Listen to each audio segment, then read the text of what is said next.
Well, hello, everybody, and welcome to Men Behaving Badly. Now, I've got William Steele all lined up in the virtual green room, and we promise to be on our best behavior right after this.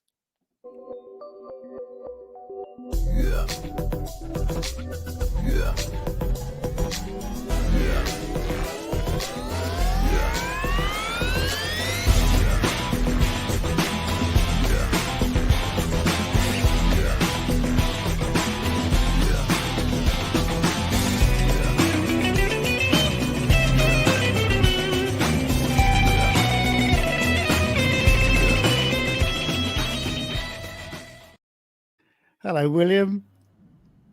Hi, Rob. How are you? I'm good, thanks. How are you doing?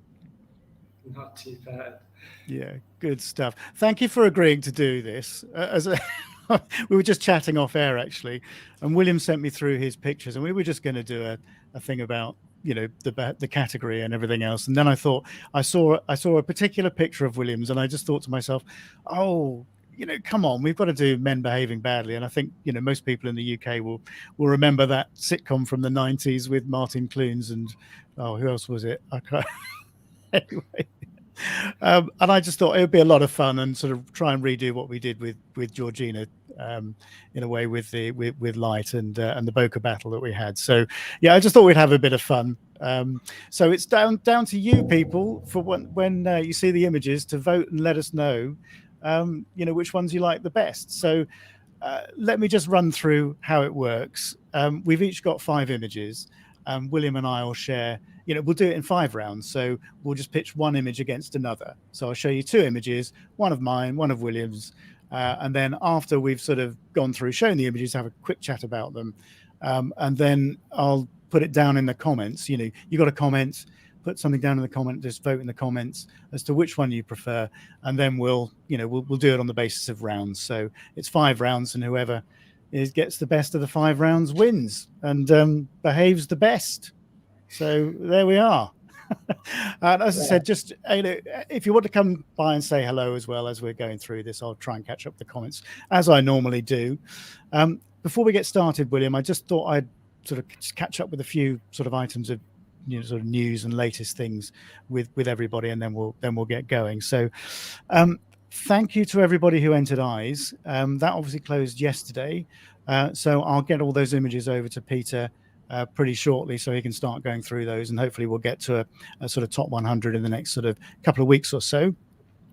Obviously, Behaviour is now well, it's been open obviously since January, but that's the one we're focusing on now, and obviously we'll be chatting about that with William tonight. So that's open until the end of May. So that's obviously the next category we're focusing on. Silhouettes winners, I'm not sure when that announcement's going to be. Andy Rouse got married a couple of weeks ago, so I know he's been out on honeymoon and busy doing loads of other stuff. So I need to catch up with him, and as soon as I've agreed a date with him for that, I'll let everybody know. But I'm hoping a fortnight or so's time. So that's it really. Should we get down to Behaviour? Should we have a quick chat about the category to start with? Because obviously this is a new category for 2022, although it's just kind of a slight change on Connection, really, because Connection seemed to have those sort of behavioral images in it last year, and I thought I'd kind of give it a bit sort of simplification, if you like, and just call it Behaviour, so it's quite well easily understood by everybody. And I think it kind of speaks for itself, doesn't it? But what is it you're really looking for in in the category, William? I think it's definitely, yet again, it's the diversity and unique behavior. We're always looking for something new that we haven't seen before. And also the category itself just opens up to anything from insects to mammals. So it'd be great to see some diversity, some unique thinking and unique views of also common behavior. Based in Southern Africa, we have a lot of the big 5, and so obviously that becomes a real focus here. But we also want to see something different, whether it's birds, whether it's insects, Who knows? Yeah, I mean, the classics are the sort of bears shaking off, the lions with prey, all that sort of thing, or the elephants blowing dust and all backlit and all that sort of stuff. I mean, those sorts of things are great, aren't they? But this behavior is such a broad church. There's so many other things that you could include, and we'll see some of that as well, because actually in the pictures we've got quite a lot of birds, as it happens. No surprise there really with you and me. But anyway, yeah, but both Rob and I are definitely bird photographers more than anything else. But that's not to say that those big mammals don't stand a chance, and absolutely, we're excited to see both those entries and something a little bit different. Yeah. So, and we've got a couple of people commenting already. Says JG says, "Good evening from the Cotswolds." That's Joe. Rachel Piper's on. Hi, Rachel. She says, "Which one of you is Martin Clunes and which one is Neil Morrissey?" Well, I always thought Neil Morrissey was the better looking one. I don't know, Rachel, you decide. And Mal Ostwick says, "Hi all, Mal here from North Yorks. Looking forward to tonight's challenge." And well done on the bluebell, by the way, Mal. I like that picture. Mal's taken, he watched my video on using a long lens, the sort of 200 to 500 photographing flowers, and been photographing bluebells. So yeah, nice image. I was out photographing bluebells today, actually. Not sure there's too much behavior going on there, but well, I was currently on the Chobe River today in Botswana, so we had elephants in the sunset. Not to rub it in, but elephants or bluebells. And by the way, if I get slightly distracted tonight, it's because I've got Sky sitting on my lap. She came out with me, and I was saying to you off air, she came out with me into the woods today, and I just get carried away, and in the end I just spend hours in there. And so she's been running around all day, and she's absolutely whacked. So she's come, and so she's sitting on my lap. So hopefully she'll behave herself. And we've got Vicky Santalo. Hi, Vicky. Hi, everyone from Florida, USA. And of course, you'll remember Vicky with the bobcat and the mallard image from Wet. My word, that was a image of a lifetime. That's for sure. Anyway, right. Shall we get on and share the first set of two pictures? So I've got, sorry, I'm trying to use the mouse, and Sky's got a head on the table. So if I look a little awkward, that's why. Right, let's just add this in. Okay. So this is William's first image, and I remember this picture from another competition, William. Do you want to tell everybody about this and and how you took it and what have you? Anyway, cheers everybody, by the way. Cheers. So I spent the last few years along the Western Cape of South Africa, and every year there's a beautiful flower season where all the indigenous daisies come up all in the same sort of week or 2-week period. And it's incredible. There's a carpet of flowers all over the place. So I actually went to go and photograph the flowers in the landscape. And while I was there, I noticed that all these cattle egrets, Western cattle egrets, had moved into the area, and they were catching things among the flowers. And typical me, I ended up spending more time with the birds and the flowers, and eventually found that they were hunting scorpions, and this was just one of the occasions where they caught one. Yeah. God, fantastic. I said I remember this picture. It was it certainly sort of stood out when this is from when you entered it into Bird Photographer of the Year. That must have been about 4 or 5 years ago now. You entered this image, I think. Yeah, it must have been a while ago. That time flies. Here's me saying 2-3 years ago. It probably was. Well, it probably was. Yeah. Well, I haven't been involved in that for 2 years. Well, there you go. It's amazing. I know. Well, I don't know where it goes. So anyway, that's William's first image. What have I got? I can't remember. Oh, by the way, I did do this fairly. So I know you sent me the images, and I didn't just pick images and think, oh, what would do better against this and that and the other. I did actually put them all into a hat and just drew them out. So this is completely random because I chose my 5 and then I just drew them out of a hat. So in true sort of football, tournament style. Right, what have I got? Oh yeah, so this is a Wilson's phalarope, and those of you in North America will be very familiar with these, I'm sure, but we don't get them very often. They're a vagrant in the UK. And a couple of years ago, we had one on the south coast at a place I know quite well. And I think if people who know phalaropes know that they're quite tame because they don't really see a lot of people generally, being a bird of the open ocean. So yeah, this was sort of paddling around in front of me on a nature reserve down on the south coast, and I went down with a friend, and we sort of lay in the filth as we normally do, because it's pretty muddy, photographing this thing. And of course, when I got back, I hadn't realized. I mean, what they do is if people have seen phalaropes feeding, they'll sort of spin round and round and round a lot of the time, and then they'll pick up invertebrates that they catch in these sort of vortexes that they create.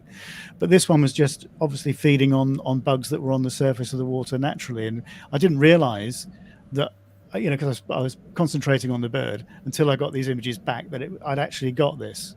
So I was pretty pleased, I have to say. So yeah, it's pretty mucky because it's if you look at its sort of underparts, it's a bit mucky because I think it's picking up algae and things from the surface of the lagoon that it was on, because quite often they get blown in off the open ocean from storms. I had one, not a Wilson's, but I had a grey phalarope that was on a children's in a children's play park on their little paddling pool in the winter one year down in Brighton. That was pretty amazing. So anyway, it's amazing. We also get them very rarely in a place very close to where I was living in South Africa, and it's one of those birds where people rush to go and see, and you very seldomly see an interesting shot of one. So it's amazing that you got one hunting. Yeah. But I was surprised because I hadn't gone there with the intention of taking this, but this guy's trying to chew the desk. Stop it. Yeah, I hadn't gone with the intention of trying to take this, but I was so happy, so thrilled. So I tell you what I'm going to do is I've got a little score banner to put up. So let me just get the right one. Where is it? There we go. There you go. So it's 0-0 at the moment. So it's down to everybody, and I'll remind you all of the images. So it's basically William's cattle egret and scorpion versus my phalarope and bug. So interestingly, they're both feeding, and they're both birds, and that was completely by random chance. So yeah, we need people to comment. In the comments, whether you're watching on YouTube or Facebook, I'll pick them all up and we'll leave it for a couple of minutes. Let people comment, and we'll have a quick chat about something else perhaps. But I'll hang on. Let me see those comments coming in. Okay, right. Yeah. So I've got a number of sort of ambitions for WildArt this year, and one of those I wanted to talk about was actually the sort of WildArt Foundation, the way we're going with the sort of charitable aspect of the competition, because as you know, we supported all these conservation causes last year through direct donations as sort of a proportion of entry fees. And I'm in the process at the moment of setting up a charity in the UK called the WildArt Foundation, and I want to basically channel funds from the competition, whatever the competition can afford after it's paid all its expenses and what have you, plus other sort of fundraising activities. I thought, for example, I do this toad patrol, and I thought it'd be nice to get some sort of corporate sponsorship from somebody, based on the number of toads we collect through the year, that sort of thing. So a number of other sort of fundraising activities, and even things like these lives where perhaps people have really enjoyed watching it and have picked something up, from it in terms of, been inspired by something or a little bit of knowledge. I think Sky's just disappeared. Yeah, a little bit. I think people really like the thing that I did with Peter about, and he passed on lots of really good tips about Flash, for example. And is to have a Just Giving page, and if you've enjoyed that, sort of just give £1 or $1 or whatever it is, and over the course of a year that will really build up, and we can do so much good for these sort of conservation causes around the world. So that is in the process of being established, and being a UK based charity, I need trustees that are based in the UK. So I've got, some of the WildArt, UK judges. So David Tipling and Rebecca Nason are going to be trustees, plus an ecologist friend of mine in the village who's, who's an extremely he's an extremely knowledgeable guy coming in, and hopefully Victoria Hillman at some point as well. She's she's sort of waiting for an operation at the moment, so things are a little bit difficult for her. But so that's basically the shape of things to come as far as the sort of charitable or conservation aims of the competition and the WildArt sort of family as a whole. That's where I'm taking it. So. Yeah, I think it's a fantastic move for you guys as well. I think it will, it's what wildlife photography is about. It's about giving back as well, and it's about supporting the wildlife that we love and enjoy to photograph. Yeah, absolutely. So should we have a tot up?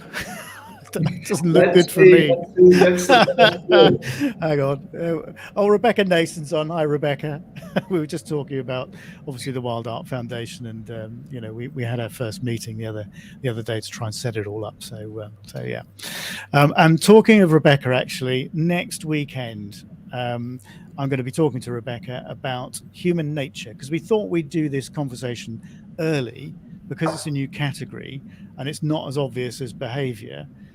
We thought we'd do that nice and early, so to give people a really good idea as to what that category is all about and what we're looking for. So 8 o'clock next Sunday, we're going to be doing that. So make sure you tune in for that one.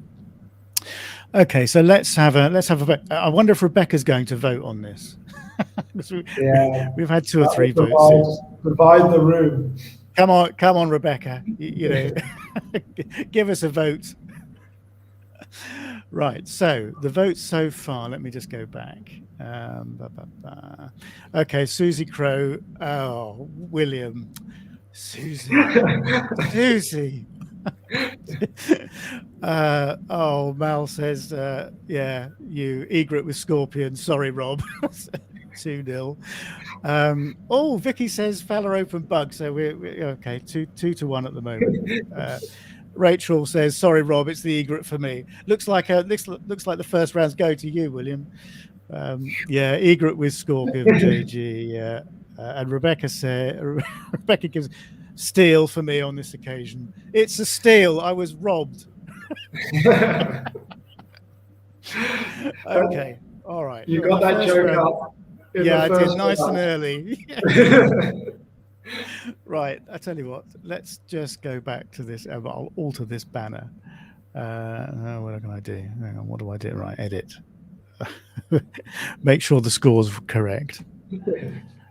Yeah, you're in control of the score, which worries me. I am, but you're going to keep me honest. That's the thing. Okay. So there you go. 1-0 to steal. Okay, let's see what we got next then. Oh dear, this isn't looking good. Okay. Yeah, so this is I remember this picture of yours as well. I've always loved this.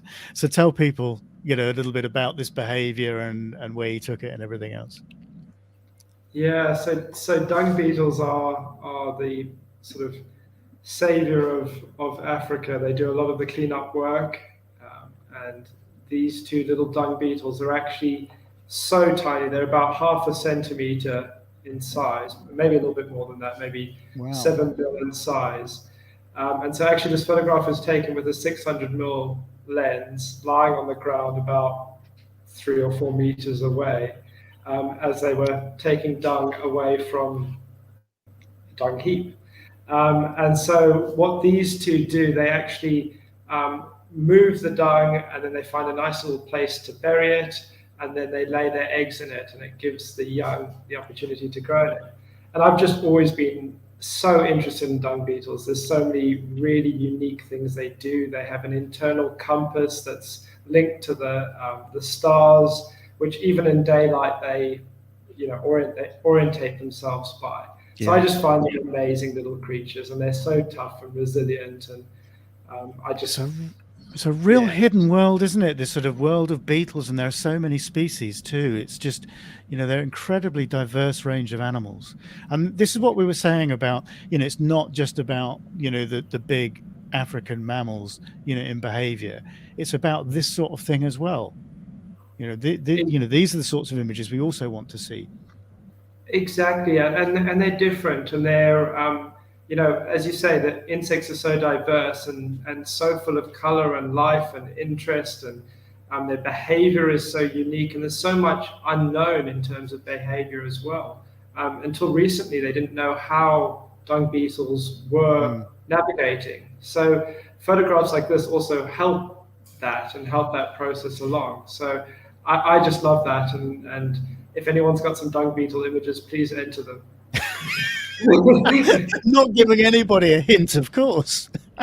No, but I will Oh, judge it equally and fairly. But I do yeah. love dung beetles. I think people are already making their minds up on this. You're not even seeing what I've got yet. Susie says, "Oh, Rob, you're in trouble, my friend. You haven't seen what I've got, Susie." But yeah, I knew I was in trouble before I even started this.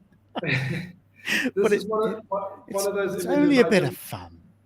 I love because of the color. And Yeah, I've photographed so many dung beetles in the past, and maybe more interesting scenes, but these are just the most beautiful dung beetles. And yeah. that color in real life is even more iridescent than that, which is always hard to believe. Yeah, and the other thing is, it's that sort of minimalist feel of it as well. So, your attention is just on those dung beetles and what they're doing, and that's a really good tip, I think, for people. It's I see a lot of images that are showing behavior, but almost people are concentrating on what's happening in front of them and not thinking about composition and not thinking about how they can draw more attention to what's happening, because I know what it's like. You just get caught up in the moment and you're like, oh Christ, this is happening in front of me. But here you've paid attention to that, and it's you've created that separation, and the whole focus is on the behavior of these beetles, and that's a really quite important tip, I think, if anybody takes anything away from this. Exactly. I find so much. So I host a lot of photographic tourist guests throughout Southern Africa. And I find that a lot of the time people are so obsessed with having the lion killing whatever it happens to be. And I often say that's normally the least interesting photograph you'll take on a trip, because Yeah, it's normally in bad light. It's normally so busy and messy because animals don't hunt in clear open areas. Maybe cheetah do, but even then, the sighting is over very quickly. It's stressful. All the things have to line up. Whereas yeah, something like this, where you can notice a behavior, you can maneuver in a way that can get a better shot from it. yeah, absolutely. All right, so I don't even know what I've got coming up. I don't think it matters. Right, okay, so so this is obviously boxing hares, and this is okay. So there's a bit of a story behind this, and people that have watched some of the YouTube videos that I've sort of recorded, not the live events, but the videos I've been making recently, may well have watched something about me sort of going on about losing my enthusiasm and my photographic mojo, if you like, um, and this was taken during that period where I just felt I could never, I wasn't going to take a good photograph again. My kit wasn't good enough. What's good anyway. But I sort of went back and I looked at some of the images I'd taken during that period in a time when I was feeling a bit more positive about life. And I came across these boxing hares that I'd completely forgotten about. And because I thought, oh, it was too dark, I couldn't get a shutter speed, as you can see. But actually, I thought to myself at the time, well, that doesn't matter. Maybe there's some interesting motion that I can capture here, and and that almost creates a sort of energy in something. So I thought to myself at the time, well, yeah, I'll sit down and I will take some, because sometimes those images work. And this image worked. If I could change anything, I want to be lower down to it, but I just couldn't get into a situation where I could get a lower angle on them.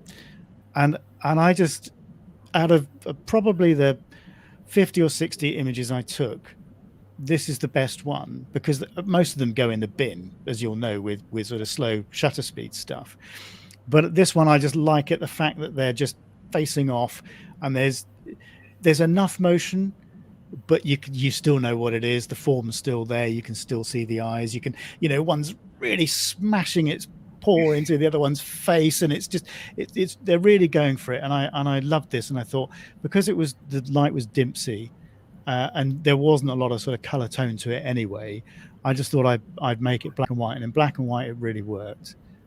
So actually, I ended up loving this image, and this was from a period where I was feeling really quite low, a low self-esteem about my own photography, and I think that that is why I chose it, because it's symbolic for me.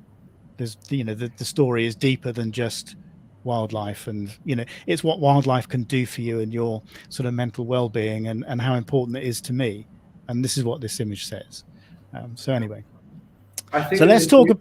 Yeah, go on. Sorry, you were going to say something. huge, reminder for everyone that everyone goes through those stages of feeling like their images are not good enough. I mean, even at your peak, or even when you're, a professional photographer, or you're doing it for a living, you really question. If not, maybe question it more, because suddenly you have to justify what you're doing. And so, for anyone, just try and get out there, try and put yourselves in positions where you can take more images, or go back to the basics and just remember why you're enjoying being out there. And I think this image encapsulates that. I mean, the number of times I've tried to do slow shutter speed shots and they've not worked, as you say, you put them in the bin. But I think this is one of those images where there's a huge amount of connection there, there's motion, there's symmetry, and I think it really works, and it comes off the back of just pushing yourself to go out there that extra few times. Yeah, and that's what it is. And actually, the thing for me was that I found that, going to those local places, the places I knew well, and photographing the things that I knew well, where I knew how the light worked and everything, that's what got me out of that sort of malaise, if you like. And this year, I just feel like every time I go out, I'm going to take something worthwhile. I just feel that, and I think it comes across, with the images that I've been taking this year. But it's a really difficult place. I mean, I think people, this will resonate with a lot of people. It's a really difficult place to dig yourself out of sometimes. Yeah, I'm sure we've and all I been think there. also a lot of us, during COVID, or even prior to COVID, felt very restricted, and so it takes that going back to basics, learning, what you loved, and trying to push yourself. And I agree with you. Whenever I'm in a rut, I go back to where I Mm, know the best.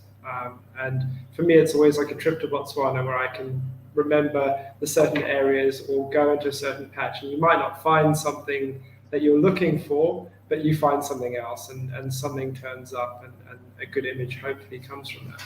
yeah, exactly. And I think it's just so important to reconnect, and perhaps with the price of fuel these days as well, with what's going on in the world, which is, well, let's not go there, but working locally, there's a lot to be said for it. And I think that's what I'm going to be concentrating more on. I mean, I know obviously we've all been through COVID, and we were forced to work locally, but actually I'm probably going to do it out of choice now, because Yeah, exactly. there's so much around me. I mean, I could spend a lifetime in woodland, just you know there's so much there, from small plants, trees, insects, fungi, birds, mammals. There's everything in there, and Yeah. I think it's a challenging environment, and I like a challenge. So Well, that's also your competitive advantage. I mean, no one knows your area better than you. And so, if anyone's going to create a creative or interesting image from that, it's going to be you, and that's the brilliant thing. Whereas if you travel overseas, yes, you might have an amazing sighting, or something great comes from it, but there's so many people who live in that area who will probably do it better, or yeah, have more opportunity to. So I'm with you on the yeah, local thing. exactly. I mean, if you go on a trip, you know you're you're really relying on your guides, aren't you, to advise you the best places, the likely scenarios that are going to play out in front of you. So you're relying on that local knowledge because you don't have it yourself. Whereas on your local patch, yourself, what to expect, and I think you get more out of it actually. I mean, we all like to go on trips, of course we do, but I actually think you get more out of your local wildlife. Okay, so shall we have a little tot up and see where we are? Okay. Right, Mal Ostwick says brown hares. Yes, a vote for the brown hares. Thank you, Mal. Joe says dung beetles for me, Rob. Sorry, I love macro photography. Well, this wasn't macro though, was it? It was your long lens. Yeah. Okay, so that's 1-1 so far. Jane O'Connor says, I think the highlights on the tails, back, leg, and belly of the hares really makes the image, Rob. Jane, is that a vote for the hares? Is it? I hope so. You can have, I think. I can have that one. Okay, so is that 2-1? Right. Anyway, Kurum Khan's on. Hi, Kurum. He says, hi, guys. I hope you caught the desert island pics I did with Kurum last weekend? I think it was. It was excellent. It was excellent. If people haven't caught up and watched that, do go along and have catch up with that one, because it was really entertaining and some great photography, and Kurum's a great guy. Okay, so Susie Crow says, I agree totally. The further you go along in your photography journey, the more critical you get, and I think it's important to do that. Actually, it's important to keep questioning yourself. So Rachel Piper says, I can't decide on this one. I love them both. You've got to, Rachel. Go on. Flip a coin. Okay, so Vicky Santello says, dung beetles for me, Rob. Sorry. Okay, I think that's 2-2, isn't it? 2-2. We need someone to decide it. Oh, dearie me. Jane O'Connor says, yes, of course. It's a vote for the hares. So hang on, I'm going to have to go and recount this because I've lost count already. Susie Chris says, the hares are very compelling, Rob, with the white bellies, but I'm a sucker for metallic green. So that's another vote for you. Oh, and Rebecca says it's a vote for the hares. So let me go back. The hares have it. The hares have it. Are you giving me the hares? Or do we need to go back and have a recount? No, you can have the hares. I think it deserves it. And the reason behind it definitely sells it for me. Okay. All right. Well, you're very generous. At least it's not going to be a whitewash, people. Phew. Okay. All right. It was close with Georgina. I was surprised, actually. I thought she was going to wipe the floor with me. the queen of bokeh. The thing is, photography is so subjective, and everyone's got a different style and unique style to themselves. So it's always difficult when you pin people up against each other. Exactly, and this is just a bit of fun. It's, although I'm fiercely competitive. Look at that, 1-1. Hey. Get it, yay! Right, okay. I have to admit, I had a long chat with Josh Galicki the other evening, and I ran some of these by him and said, "What do you reckon, Josh?" So he helped me choose. Oh, that's cunning. Cunning, yes. But then you come up with images like this, for goodness sake. I know it's another cattle egret, but yeah, I didn't realize I had so many cattle egret images. Well, you got a few of them around you, haven't you? Yeah, 1 or 2. Yeah. So come on, give us the lowdown on this one. I hate you for this. This is just so good. So it might not be obvious straight away the relationship between them and how it fits into behavior. But as the rhinos walk through the grass, they disturb insects. And so the cattle egrets often will pair up with larger mammals like the rhino, and then they will try and catch those insects around them. So they have this very sort of unique relationship where one's beneficial. The egret will also eat ticks and things off the rhino or anything. It's like a symbiotic relationship, isn't it? It's amazing. And they sort of exist within each other's worlds, but don't really necessarily affect each other in any negative way. I find that such a unique sort of interaction.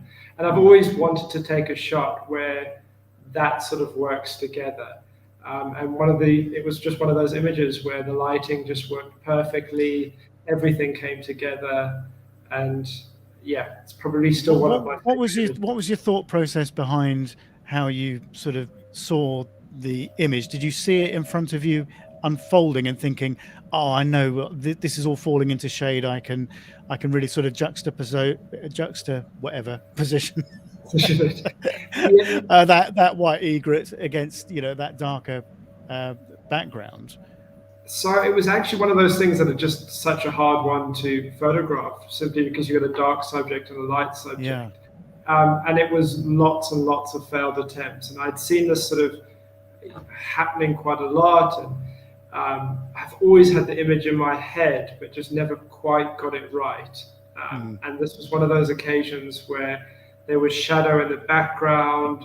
The rhino was just catching enough light on the textures, and then I exposed for the egret, so really underexposing the whole scene. And it just fell into place with actually very little manipulation on it. So it was just one of those images that I think later on I saw that juxtaposition, and because of the rhinos,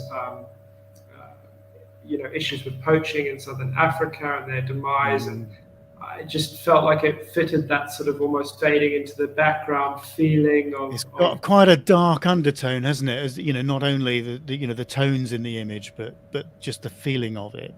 Yeah.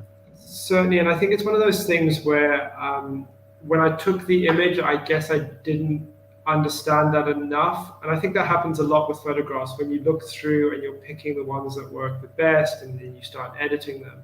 It's good to think about the story or the narration in it. And I really feel strongly about trying to tell stories through images. It's very easy to take a shot that, of a scene, but what really makes them different is that relationship. And I think this sort of had that feeling. Even the eye of the rhino where it's sort of weeping, which is, obviously a little added bonus to the image, but it just felt it told the story. And because we're faced with such a critical issue with rhinos in Southern Africa and the world as a whole, I just felt like it was one of those images that appeals to lots of people. Let's touch on the sort of storytelling aspect of things, when I've shown my image as well, and then, because that's quite a good subject, because I think from competition photography point of view and from a judging point of view, that's it can be a very, very important element in what makes a successful image, not only in competitions, but more broadly. So let me just show I can't remember what it is. Oh, let's talk about. This is Vicky Santello's on. This is my Vicky Santello moment locally. Honestly, this and the bobcat and the matter. This was again, I did take this last year. So in a year where I keep telling everybody I kind of lost my va-va-voom, I still managed a few reasonable images. This was probably actually before it really, in fact, this was taken. This was taken, I think, before we lost the dog, actually, because most people will know we lost our dog last year in March, and I think this was taken just about before that happened. And that's what really sent me on a downward spiral. I mean, everybody knows that dogs, and pets as a whole are a real part of the family, and it hits you hard. Anyway, I'd been out, and I've got 3 local lakes to me, and I always have this dilemma in the morning as to which one I'd go for, because I wanted to see otters, and they frequent all 3 lakes. And this time of the year, very sort of January through to March, is a really good time to see them. So I ummed and I ahed, and I thought, oh, okay, I'm going to go here. And so I went to and literally I got out of the car and I walked up to the lake, and the otter was fishing in the middle of the lake straight away. So I got the worst shot I've ever taken of an otter. I think the light was terrible. It was just, and it just disappeared. They do this Houdini act, as you will know, and it just disappeared. And I thought, oh, great. And so there's an interconnecting. It's a complex of 2 interconnected lakes. So I thought, oh, maybe it's gone through the channel and it's now fishing in the other lake.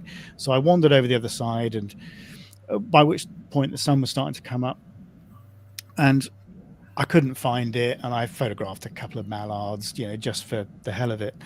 And then I thought, well, I tell you what, I've still got time to visit another other lakes because it's only 10 minutes away. I can still get there in the decent light. And as I was walking back to the car, what happens is the sun comes up on the lake nearest the car park, and it comes through trees, and it casts these shafts of light. And of course, because it was cold and frosty, then you're getting this mist starting to form as the sun's hitting the surface of the lake. And these two swans were I just knew what they were going to do, because they were positioning themselves around each other, they were drinking, they were preening, and it was that time of the year. And I thought, these two are going to mate. They're doing this ritual. And I have got, kid you not, about 1,500 pictures of this. And they were doing it in this most amazing light. They were just drifting in and out. And when they actually copulated, which is obviously what they're doing now, it was in the most amazing bit of light on the lake. I couldn't, this is never, ever going to happen again in my lifetime in the same way. And I was there, and and photographing it was easy. I mean, it was being in that moment at that time. And I've got a whole series of these, and I just love them to pieces. But this is my favorite because it's that moment of, I don't know, it's just so delicate and it's so intimate, and I almost felt sort of quite voyeuristic, watching it all. But it was just the most amazing thing to witness in such biblical light. And it's probably my favorite swan image, and I've taken a few swans in my time. It's probably my favorite swan image. So yeah. The light really makes it. I mean, there's that intimate connection, and the light just highlighting certain areas, I think, is just absolutely beautiful. And as you say, it feels calm and relaxed and peaceful and beautiful, which is something that I think swans don't get a good reputation for. They get that reputation of being aggressive and wanting to steal your bread, whereas actually this is the sign of how connected they are and how beautiful those moments can be between them. Yeah. And this is one. I mean, you know what it's like with some images. You take them, you like them, and you like them for a few months, and then you go off them a bit. I don't think I'm ever going to go off this because of the situation. I think because of that morning, and isn't it incredible that after that happened, and then they went their separate ways and started just swimming around normally. I went to another local lake, and I had these cormorants that decided they were going to fish right in front of me. So I had backlit breath and all this, and I just thought, I've come away with the most amazing set of images in about 2 hours of being out before I even started work in the morning. I just thought this was just incredible. Yeah, it was a really amazing morning. Months after that without finding anything, and sometimes just all the pieces just fall together. And that's what it is, making the most of those moments. And this again is about local knowledge, isn't it? I mean, it's with your image, and the funny thing is we seem to be pairing these images up quite well. I mean, your image is about local knowledge, this image is about local knowledge, and it's photographing stuff close to home. So exactly. So people, it's down to you to vote. Let me just give you a quick reminder of what you're voting on. So it's William's cattle egret and rhino, or my swans. So let's touch on that sort of storytelling aspect of photography just quickly while we let people come in and tell us what their favorite is. I think that's a really important element to a photograph. As I said, I think it not only from a competition point of view, but from a broader perspective. What is that something that you look for in, well, not only your images, but when you're judging, competitions, when you're looking at images more broadly, is it storytelling thing? Is that something that really kind of hooks you in? Is you find more compelling, makes the image sort of last with you a little longer? And that's exactly it. That last statement, you were talking about this image staying in your portfolio for a long time, and you don't think you'll ever get bored. And I think the layers is where the storytelling comes in. If an image has certain layers, that the longer you look at it, the more you see different things and ideas, and um, it just comes alive and it just makes it last for longer. And I think that's something, certainly when you're judging a competition, sometimes it's not the images that wow you instantly that end up being awarded, because those images, the longer you look at, the more you realize that it's either just something visually interesting. And then when you go beyond that and look at all its different integrities, the lighting, yeah, exactly, the story that you want to tell beyond it. And that's something that I'm, obsessed with, is the element of what does an image mean, and what can it tell the viewer?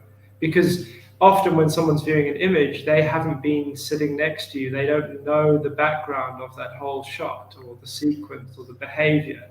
So if your image can tell that story without having to be explained, I think that's such an important aspect. Yeah. Yeah. I think, and, it is about creating images that have that sort of lasting effect. I think, that's what we're all striving for, isn't it? I've referred to it like this a million times before, but that sort of, that chocolate image where you look at it and go, oh, that's really yummy, it's great, and then it kind of go, yeah, it was nice, but actually the image beside it is a bit more of a gourmet meal, and I want to keep coming back to it, because the chocolate makes you feel good, for a short space of time, and then it loses its appeal. And I think but yeah, storytelling in an image, making it, giving it a longevity, I think, and some of the more successful wildlife images have that. The images that have been around for years, people keep coming back to. So yeah, okay, let's have a tot up. This is looking close, actually. I think it's going to be. Okay, well, let me try and go back. Dear, okay, right. Rebecca Nason says, lovely reasoning, Rob, and love those legs. I'm referring to the hairs. Thank you, Rebecca. Vicky Santella says, Georgina is the queen of bokeh for sure. Yeah, she certainly is. Okay. And Susie Crow says, well, talk about highlights and shadows. That's obviously the egret. Okay. On the beak and rhino's horn mirror well too. Yes. Okay. Vicky Santella says, thanks, Rob. I love being a noun. It's just going back to my comment on her image.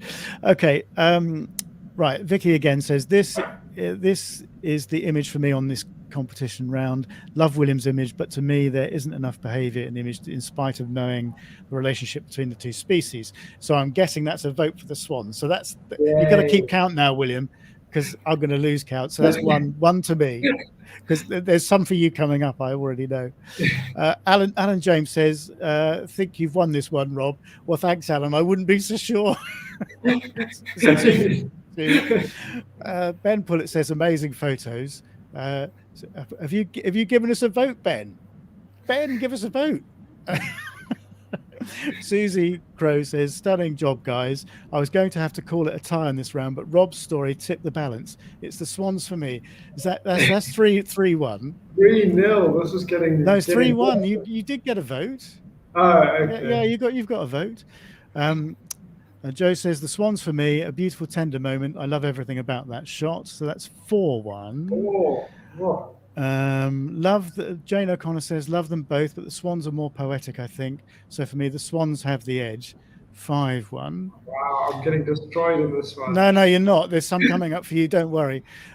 Rebecca Nason says, love them both very much. The rhino and egret for me, though, it's quite an astonishing shot.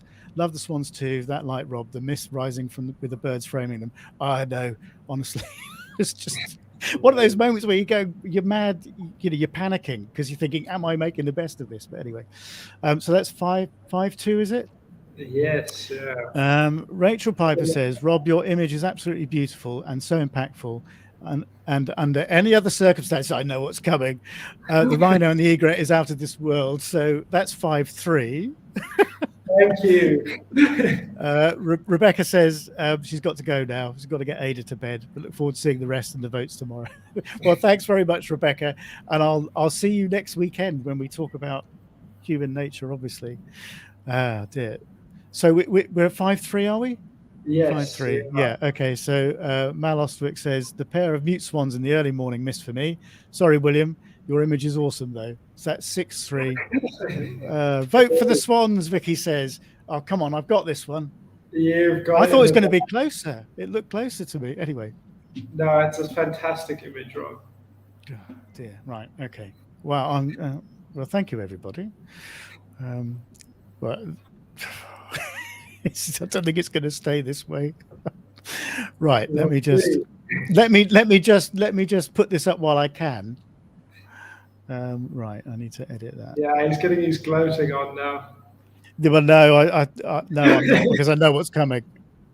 Right. Save that. I'm going to enjoy it while it lasts. Okay. Right. What have we got next? This is your next image. Now, this is the image. When I saw it, I just thought we've got to do men behaving badly, because this is like boys behaving badly. Oh, I love this. I think it's awesome. I've seen a lot of hippo shots, but this is just, I just love all this sort of what would you call it? I don't know, dribble going everywhere, saliva going everywhere. It's awesome. So come on. Well, I was quite pleased with my title for this one. I'm normally terrible at naming images, and I called this Spitting Mad. I thought that was a little moment of brilliance. Even if I say so myself.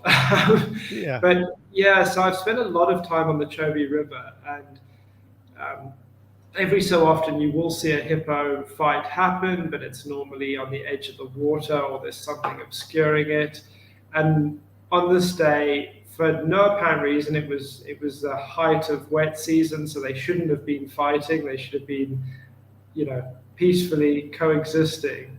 Normally, it's the dry season where the pools narrow and the bulls have to come together and fight for their territory. But these two obviously decided to square off a little bit early. And it was just one of those moments where the lighting was right, the action was amazing. And I took, I think, 5 photographs because I was hosting guests and I was shouting instructions at them about how best to get the shot and settings. And I quickly picked up my camera and just took, as I say, snapped about 5. it.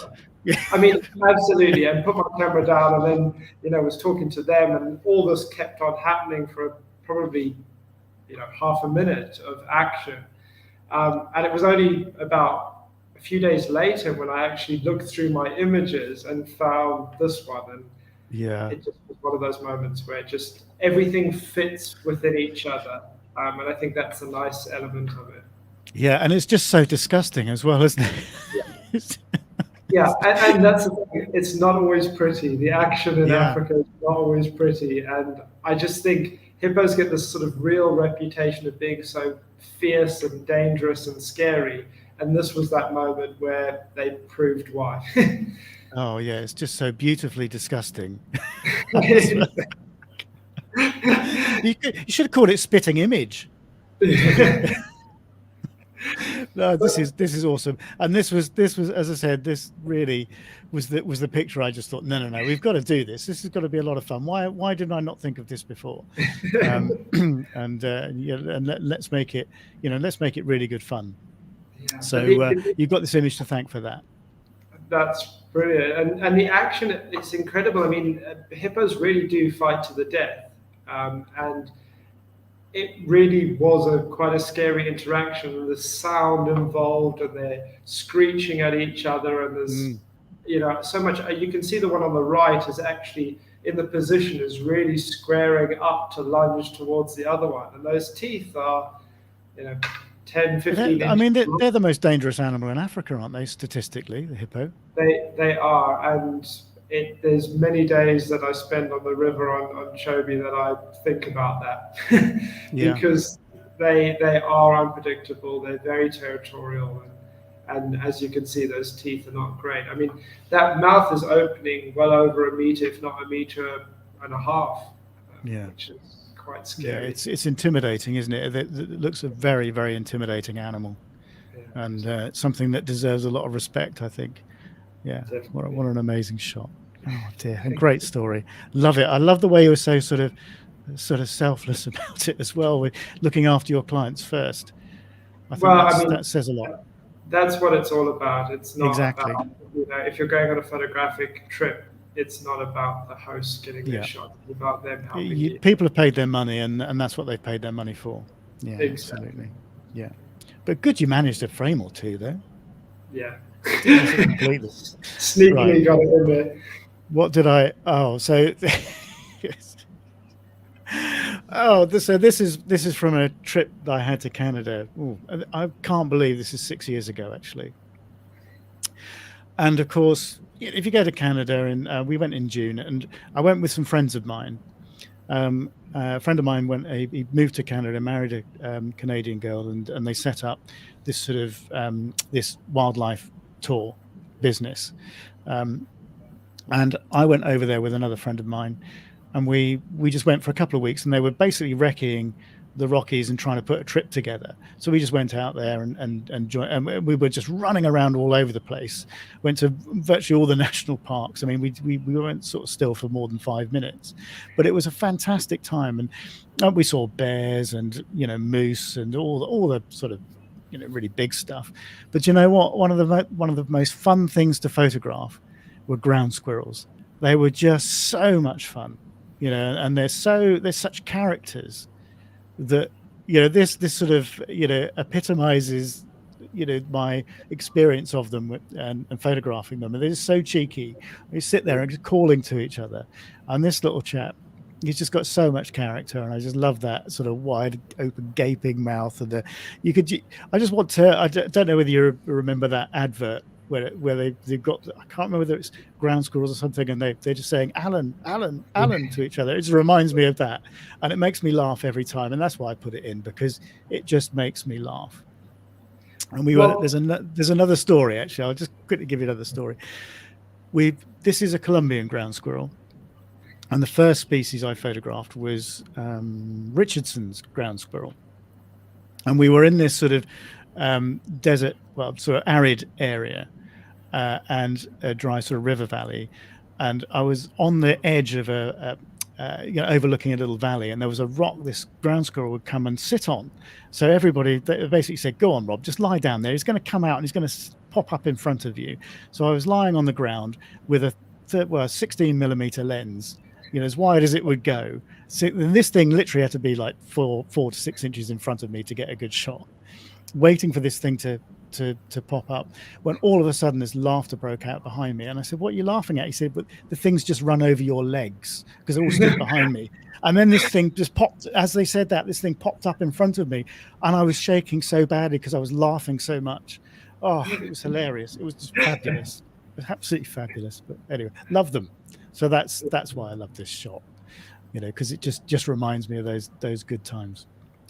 Well, I mean, it instantly made me laugh. And I think emotion, when someone's viewing your image, if they have any emotion, that's a win for me, because that's what it's about. It's about creating joy, creating, unique emotions through an image. Surely that's the biggest view of whether it's a success or not, in my opinion.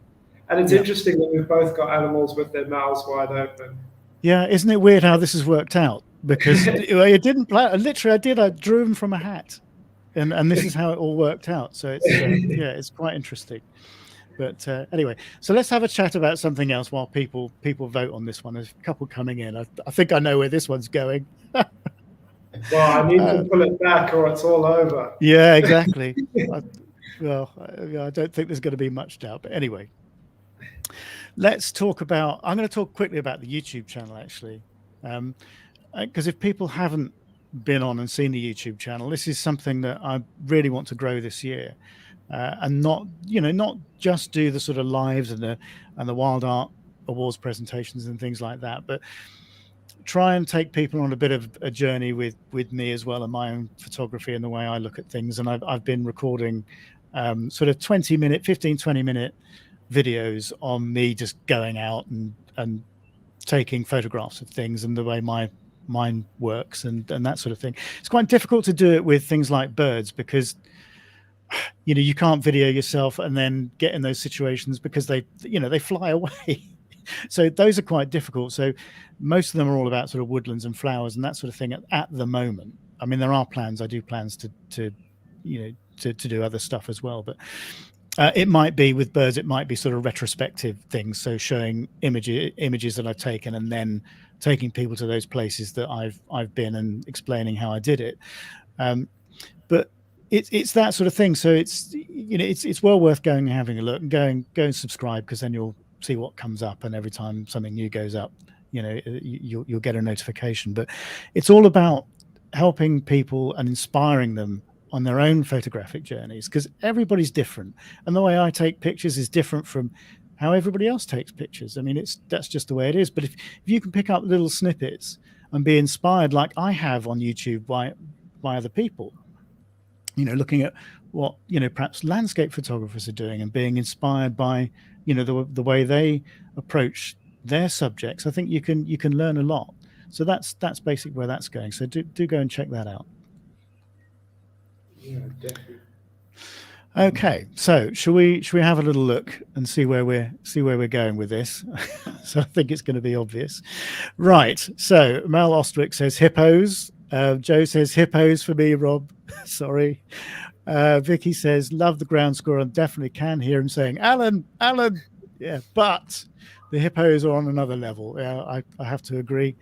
Alan James, hippos. I'm afraid, Rob. Don't be afraid. I can see this.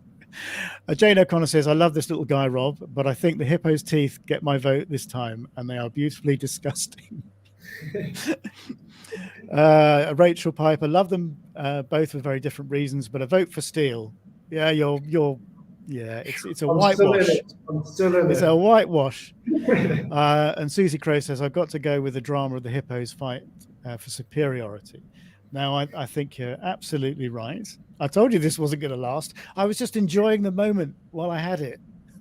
Well, we're keeping it nice and close all the way till the end, which I think is why last times with Georgina was great as well. Yeah, so. Yeah, it was. So it was surprising, actually. Anyway, so thank you, everybody. Let's just change the score then quickly. Where are we? Hold on. I wish the process was quicker to do this, but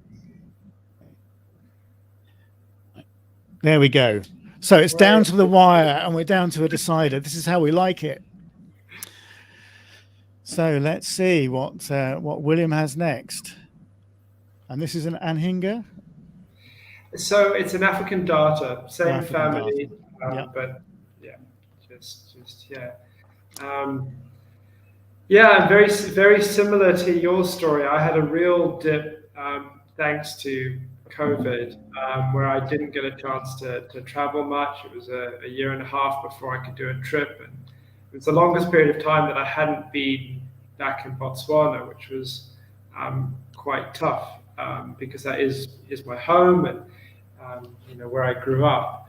And so to get back was just amazing, and thanks to someone giving me an opportunity to head a trip into Botswana, which was the first trip in nearly 2 years. Although I'd done a bit of travel prior to that, it really was the first job opportunity in 2 years, which was certainly tough for this industry. I think a lot of people really felt it quite badly.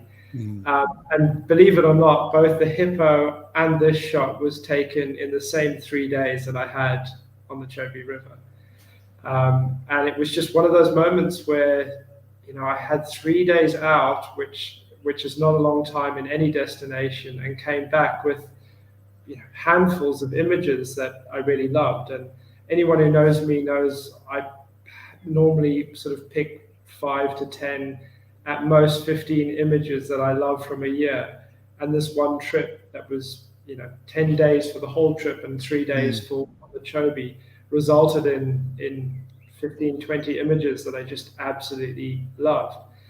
And so, yeah, sometimes you get all the luck all at once. And this was the same morning, gone out, seen the hippo happen, and about no more than 20 minutes later, photographed the starter as it came up from the Yeah, water.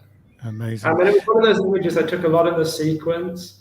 But the thing that really drew me to it was the contact with the eyes, where the fish is looking really desperate, and the darter. It's not having a good day, is it? It was its last bad day. And then that little drop of blood coming off the fin was just that, just little added bonus that you can never predict, you can never expect. But sometimes when you're looking through your images, it's those small little details that one image stands out above the other. And what I love is, African darters spear their prey, and to actually see that happening without it looking too gory. I know it is a little bit. Was just quite I think it's quite something, isn't it? Yeah, exactly. And it's just the arc of the fish, the arc of the bird's neck. One of those images that the longer you look at it, or for me personally, the longer I look at it, the more I'm and to get it sort of side on like that as well. I mean, it could quite easily have come up facing you or facing away from you, or And the number of times you see something like this happen, I've been very fortunate to see quite a few darters catch things, and so often it doesn't work out, and you just need a little bit of luck along with it to get that image that you're happy with. We keep talking about this thing called luck, don't we? It keeps coming up, but you've got to be in that. You've got to put yourself in the places to be lucky, and you've got to react in a way that you manage to capitalize on your fortune or your good fortune. And there are so many people and I see so many pictures that obviously people have been in a really good situation, and I look at them and go, oh, if only you've done this, or if only you've done that. You had such an amazing situation, and unfortunately you've not made the most of it because of one thing or two things that you could have quite easily have changed. And but you get caught up in the moment. I mean, it's with this. I mean, this is lightning fast, presumably. Yeah, absolutely. And straight after that, a fish eagle came and stole it from the darter, which I completely missed. That probably. I was going to say, why haven't we got that picture? I know. But even in this image, there's elements that I don't like about it, like the green at the top layer. I think it's a little bit distracting. And this so often where you end up criticizing your own images, and I'm the worst for that. I really take apart pictures and I complain about small details, but sometimes you just got to enjoy remembering the moment and the photo that came with it. Well, let's come back to that. Let's come back to that sort of self-criticism, because I think that's another good point that we could talk about, because it's interesting your comments about the number of images you take away from a year, for example, which is pretty much in line with a lot of the other judges, actually. And talking to Peter, for example, and Andy Rouse and David Tippling, all these people are saying a very, very similar thing. So let's come back to that. Anyway, okay. So I'm gonna have to come up with something pretty special, aren't I? Okay. Thank you. That's very kind. We'll see. So I was torn between this image and another one, actually. And it's funny this has come up last. But in the end, I decided on this picture just because it was taken in the same Canadian trip that the last image I showed was taken. And talking about good image, good trips again, like you, this was taken in the same trip. So it's weird how things have worked out. We had the most amazing time with black bears on a couple of evenings, one of which we had this female had a couple of cubs, and they were messing around, and I've got them climbing trees and play fighting and all this sort of stuff. I've got loads of pictures of it, which I could have put in. But actually, I kind of like this because she was so docile. She was so trusting of it. I mean, obviously, we stayed in the vehicle because you don't want to be messing with a black bear. I've seen them turning rocks over. I know how strong they are. You do not want to mess with one of those. And you don't want to get between mum and her cubs, because then you really are in trouble. So we stayed in there, and kept a safe distance. but she was so placid, and all she was doing was eating dandelions while her cubs were playing. And so I managed to get quite a few close up images because she was coming quite close. And I just like this because I just like the symmetry of the dandelion heads, and the sort of and the seeds just on her fur, and this sort of look, and this, it's just, is it behavior? Yeah, I think it is, because she's eating. And I just think it was a nice mix of personality, and it's just, for me, it's just a great memory. So that's why I chose this image in the end. Yeah, I think it's a stunning image. The composition is just perfect. The emotion in the eye. Now you tell the story. I need to work on my stories. I think you're definitely better at storytelling. I need to get some advice on that. But the eye contact and the emotion, now that you tell the story about the young being nearby, is just beautiful. And it does say that. It's almost vulnerable in its look. It's the symmetry, as you say. I actually thought they were flies or insects flying around, but now that you say it's the seeds, that's also just adds an extra element. Yeah, there were plenty of mosquitoes as well, I can tell you. Yeah, I can imagine. I can imagine. But that symmetry as well, with those two seeds, the two dandelions, that all lead towards the eye. Fantastic. Beautiful, beautiful. Thank you. And I like the texture. There's an element of texture, and you can almost feel the fur, which is something I feel we kind of miss. The more crisp and clear and technology advances towards low light conditions, the more I think we lose some of the interest in the image. And I can tell that this was taken slightly low light, or that it was slightly higher ISO, but I love that. I think it's brilliant because it adds that grain, that texture, that interest. I'm pro grain. Yeah. Well, do you know what? I think with when you're taking mammals, low light is your friend in a lot of circumstances, particularly when you've got black fur, dark, because you need texture to come out. Exactly. And if you've got, I took some black bears in sunshine, and they were rubbish, where I could take the ISO right down, but they just didn't work as well. They really didn't work as well. I much preferred this sort of Dempsey lighting, but as you say, you have to work with what you work with. But don't be afraid of noise or grain. In some instances, image would be nothing without that. I think, or not nothing, but it adds just such an extra element. And I really do believe that is something that adds to the story. I often look back at film photographs, and I've actually just started taking more film shots myself, just because. Oh, have you? By the process, I'm pulling my hair out at the moment because I had a camera that malfunctioned and I didn't know, and I've got 3 rolls of film that are just awful. But besides that, I've been enjoying it, and it's that element of interest. If you look at old film photographs, they're somehow more sort of lure you into that scene, and the storytelling and the uniqueness, and those sort of say malfunctions, but the sort of glitches in the photograph are actually interesting, and they create something that's more of an element. So that's what I love about this image. I think it's amazing. I think it really, you can feel all those textures, and that's just brilliant. Do you know, the other thing I think about black and white and those old things, it's there's a real feeling of nostalgia. Yeah. And maybe a younger generation wouldn't appreciate that so much, but having grown up in the days of film, there is that nostalgic feeling about it, I think.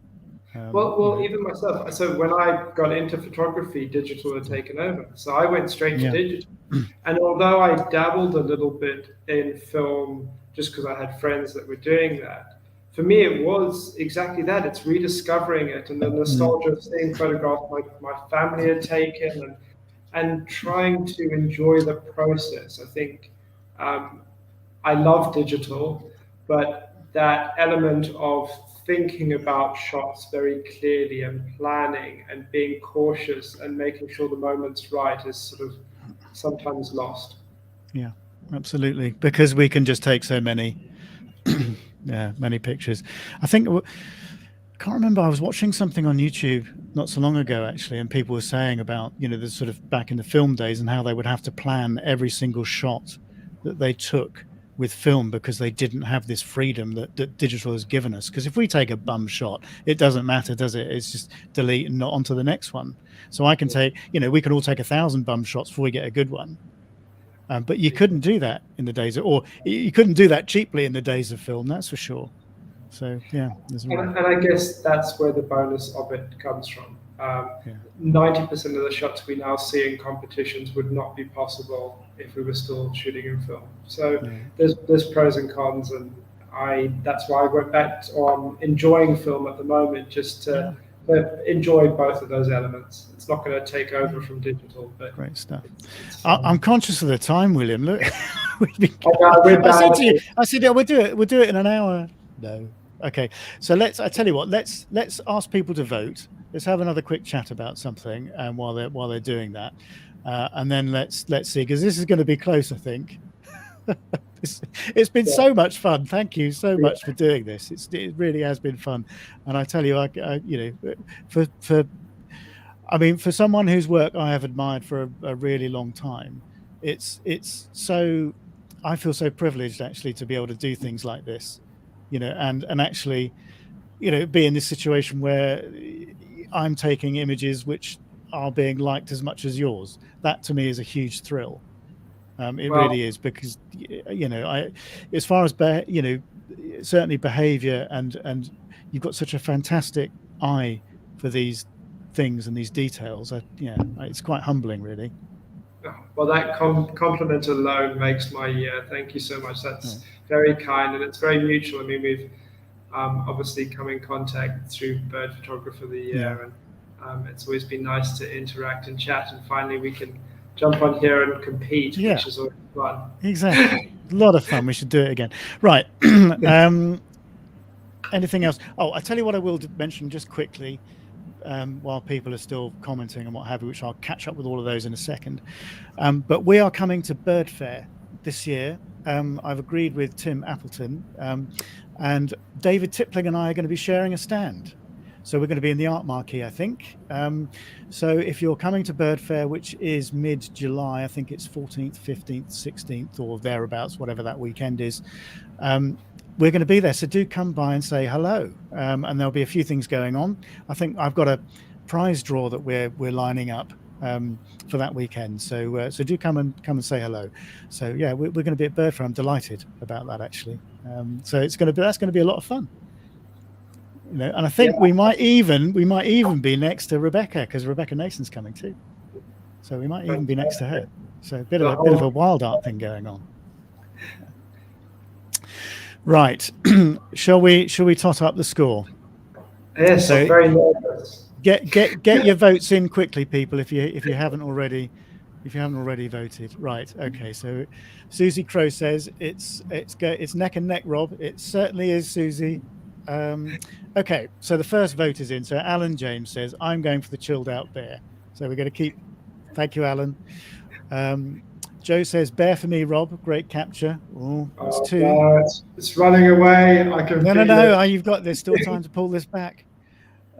Susie Crow says, oh boy, another tough choice, but I'm a big softy at heart, so I'm going for Rob's bear for all the reasons William said. I shouldn't have bigged it up at all. Yeah. Another vote from Alan. He's going for the chilled out bear again, but we can't count that because that's two. Rachel Piper says, it's the bear for me. It evokes more emotions and is very different. The eyes seem to tell us so much. 4.